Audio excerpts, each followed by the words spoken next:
గత జూన్ 12న అహ్మదాబాద్లో జరిగిన ఈ విషాద ఘటన భారత విమానయాన చరిత్రలో ఒక చీకటి అధ్యాయం.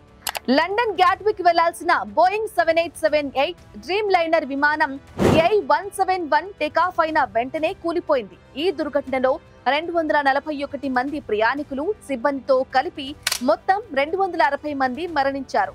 కేవలం ఒక్క ప్రయాణికుడు మాత్రమే ప్రాణాలతో బయటపడటం ఈ ప్రమాద తీవ్రతను తెలియజేస్తుంది. ఈ ఘటనపై లోక్సభ సభ్యుడు షఫీ పరంబిల్ అడిగిన ప్రశ్నకు సమాధానంగా పౌర విమానయాన శాఖ సహాయ మంత్రి మురళీధర్ మొహోల్ కీలక వివరాలు అందించారు. ఈ ప్రమాదంపై aircraft accident investigation bureau 2025 నాటి ఎయిర్ క్రాఫ్ట్ రూల్స్ ప్రకారం విచారణ నిర్వహిస్తున్నట్లు మంత్రి తెలిపారు. ప్రమాదం జరిగిన నెల రోజుల్లోనే అంటే జూలై 12న ప్రిలిమినరీ రిపోర్ట్ ను విడుదల చేసినప్పటికీ అది ఆ దశలో సేకరించిన ఆధారాల సమాచారాన్ని మాత్రమే కలిగి ఉంది. విమానం కూలడానికి గల ఖచ్చితమైన కారణం ఇప్పుడే నిర్ధారణ కాలేదని ప్రభుత్వం స్పష్టం చేసింది.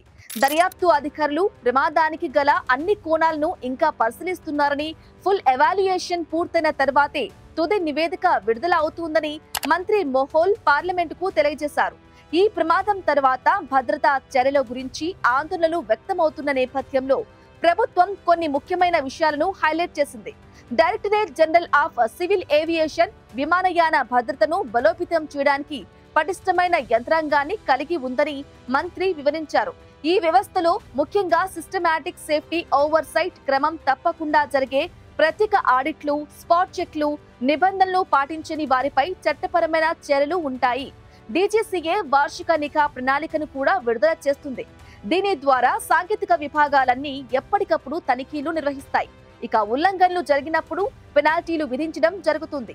మరింత భద్రతను పెంచడానికి డీజీసీఏ విమానయాన వ్యవస్థను బలోపేతం చేయాలనే లక్ష్యంతో ఒక సమగ్ర ప్రత్యేక ఆడిట్ ను తప్పనిసరి చేస్తూ ఒక సర్క్యులర్ ను కూడా జారీ చేసింది. ఇక ఎయిర్ ఇండియా ఫ్లైట్ 171 ప్రమాదంపై తుది నివేదిక కోసం ఎదురుచూస్తున్నప్పటికీ భవిష్యత్తులో ఇలాంటి సంఘటనలు జరగకుండా భద్రతా ప్రమాణాలను నిరంతరం కట్టుదిట్టం చేయడానికి ప్రయత్నాలు జరుగుతున్నాయని ప్రభుత్వం పార్లమెంటుకు హామీ ఇచ్చింది.